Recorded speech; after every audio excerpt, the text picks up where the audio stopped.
บ่ได้บ่ เอ็นหาง ได้บ่ เอ็นหางกันลองหันเลย มาตายแล้ว ตายบ่ ตายแล้ว ตายแล้ว เอามาทานเข้าดูครับ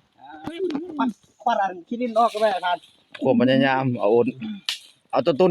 น พุทธ3มื้อยังวะ ของแท้เด้อของแท้ดึงเจอว่าได้ค่ะ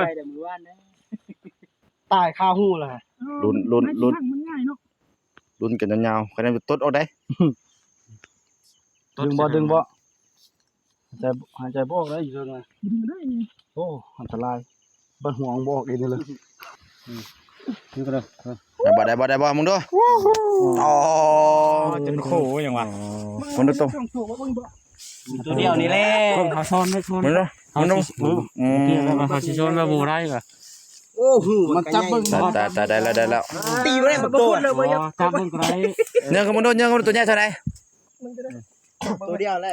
ใหญ่สมควรโลปลาย บุคคลล